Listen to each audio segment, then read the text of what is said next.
کاش کہ ہم اتنے ترقی یافتہ نہ ہوتے، اس قدر تعلیم یافتہ نہ ہوتے، ٹیکنالوجی کی دوڑ میں کہیں گم نہ ہو جاتے، تو آج بھی ماضی کی طرح کتنے مطمئن اور پرسکون ہوتے، رشتوں کی قدر و منزلت ہوتی، اپنے پرائی کی پہچان ہوتی، مہمانداری گھروں کی شان ہوتی، اولاد ماں باپ کی قدردان ہوتی، اور زندگی یوں نہ ویران ہوتی۔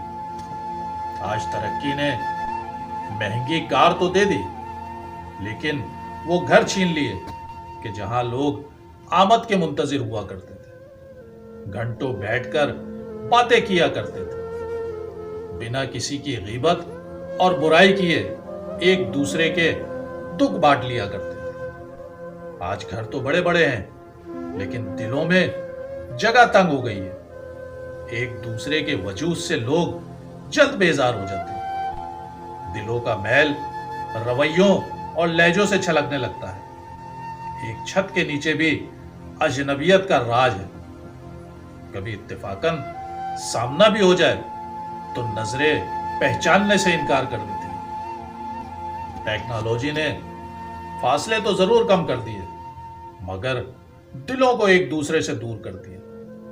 ایک ہی جگہ بیٹھ کر بھی سب ایک دوسرے سے لا تعلق دکھائی دیتے، جو وقت رشتوں کو دیا جانا تھا وہ اب موبائلوں کی نظر ہو جاتا۔ اب تو شکوے شکایات بھی اسٹیٹس کے ذریعے ہی کیے جاتے۔ تعلیم اس قدر حاصل کر لی کہ رشتوں کا تقدس ہی بھول بیٹھے، ماں باپ بہن بھائی کے احترام کی جگہ فرینڈلی ماحول نے لے لی۔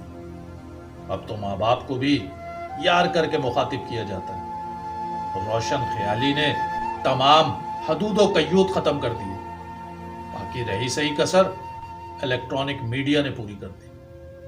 واری تعلیم، واری ترقی، واری ٹیکنالوجی، تو نے تو بچوں کے چہروں سے معصومیت ہی چھین لی، بہن بھائیوں کے درمیان ہونے والی معصوم شرارتیں چھین لی، وہ تمام کھیل چھین لیے جو کبھی مل کر کھیلا کرتے تھے، وہ سب کے لبوں سے مسکراہٹیں، وہ زندگی کے میلے، وہ زندگی کی رونقیں، وہ خوشیاں، سب ہی کچھ چھین لیے۔ اے کاش کہ ہم اتنے ترقی یافتہ نہ ہوتے۔